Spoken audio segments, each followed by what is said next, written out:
Class 3 lesson 11 measurement. इस chapter में इसके पहले हम लोग ने मेजरिंग लेंथ देख लिया, मतलब लंबाई को हम किस तरीके से नापेंगे और किस चीज़ का यूज़ करेंगे लंबाई को नापने के लिए। इसके बाद हमने देखा था मास, मेजरिंग मास, यानी वो सभी चीज़ें जिससे हमें पता चले कि कौन सी चीज़ हल्की है, कौन सी चीज़ भारी है। ठीक है, इसको पता हम किस तरीके से लगा सकते हैं, इसके लिए कौन सी डिवाइस का यूज़ करेंगे और साथ ही साथ कौन सी यूनिट का यूज़ करेंगे, इसको भी हमने पिछली वीडियो में कवर किया था। आज हम इसके साथ साथ और हमने एक चीज़ देखी थी कि वो है कैपेसिटी। कैपेसिटी मतलब हो गया लिक्विड, जो भी लिक्विड होता है उसको हम किस चीज़ से नापेंगे। ठीक है, किस इंस्ट्रूमेंट का यूज़ करेंगे, मीन्स किस डिवाइस का यूज़ करेंगे और साथ ही साथ कौन सी यूनिट का यूज़ करेंगे, इसको हमने देख लिया था। आज हम देखेंगे measuring time and measuring temperature के बारे में। आज हम देखेंगे कि हम समय को और तापमान को किस तरीके से नाप सकते हैं। तो सबसे पहले हम स्टार्ट करेंगे मेजरिंग टाइम से, हम समय को किस तरीके से नाप सकते हैं। तो चलिए स्टार्ट करते हैं। Measuring time. In earlier time people took the help of natural event to measure time. पहले के समय में क्या होता था कि लोग जो प्राकृतिक घटनाएं होती हैं समय को नापने के लिए उनकी मदद लेते थे, यानी जो प्राकृतिक में घटनाएं हो रही हैं, दिन का होना, रात का होना, मौसम का बदलना, ठीक है, इन सब चीज़ों से पता करते थे कि टाइम क्या हो रहा है। टाइम को मेज़र करने के लिए प्राकृतिक घटनाओं को मदद लेते थे। Because they occur at regular interval, क्योंकि वह एक रेगुलर इंटरवल पे होती थी। ठीक है, यानी एक निश्चित समय अंतराल पे होती थी सभी घटनाएं।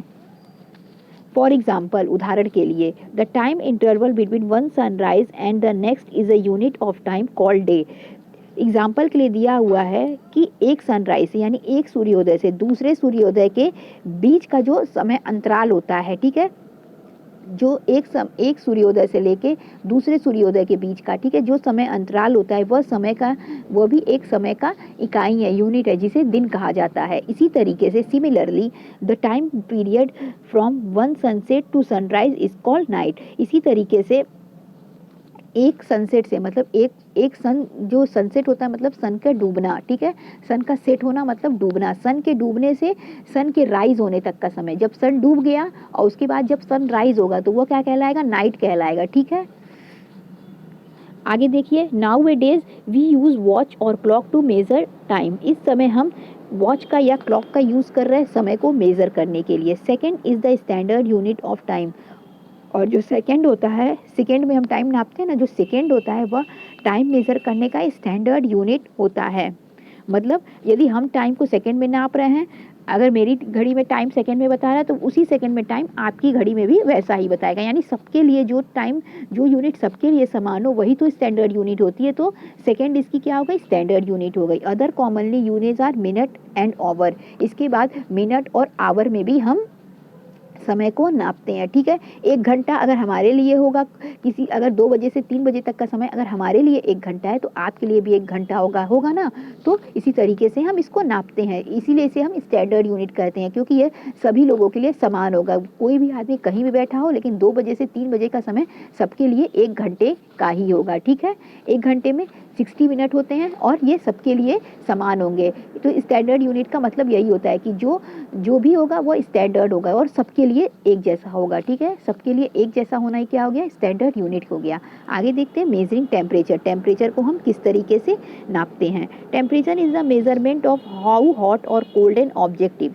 कोई भी ऑब्जेक्ट कितना गर्म है और कितना ठंडा है, तो यही क्या कहलाता है, टेम्परेचर कहलाता है। टेम्परेचर का मतलब क्या हो गया कि टेम्परेचर से हमें यह पता चलेगा कि कोई भी जी हुई वस्तु वो कितनी गर्म है और कितनी ठंडी है।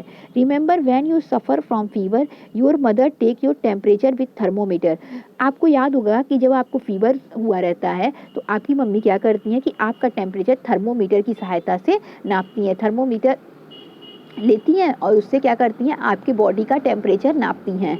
It measure the temperature in degree Celsius and degree Fahrenheit. और ये जो होता है टेम्परेचर मेजर करता है डिग्री सेल्सियस और डिग्री फ़ारेनहाइट में। देखिए ये दिया हुआ है, थर्मोमीटर का डायग्राम दिया है। अब तो डिजिटल थर्मामीटर आ गया जिसमें तुरंत क्या करता है, वो डिग्री सेंटीग्रेड या डिग्री फ़ारेनहाइट में तुरंत बॉडी का टेम्परेचर लिख देता है। लेकिन पहले इस तरीके से आते थे, इसको जैसे ही हम मुँह में लगाते थे क्या होता था कि इसमें जो होता है वो पारा होता है जिसे मरकरी कहते हैं, वो तुरंत उस यहाँ पे ये डिजिट लिखे रहते हैं। ठीक है, डिग्री सेल्सियस या डिग्री फ़ारेनहाइट फ़ारेनहाइट में जो भी है लिखा रहता है, उस हिसाब से वो पारा हमारे बॉडी के टेम्परेचर के हिसाब से उतना चढ़ जाता था और उसको हम रीड करके पता लगा लेते थे बॉडी का टेम्परेचर। अब तो डिजिटल थर्मोमीटर्स आने लगे हैं, जिससे क्या हो गया है, टेम्परेचर नापना बहुत ही ईजी हो गया है। तो इस तरीके से आपका ये चैप्टर खत्म हुआ।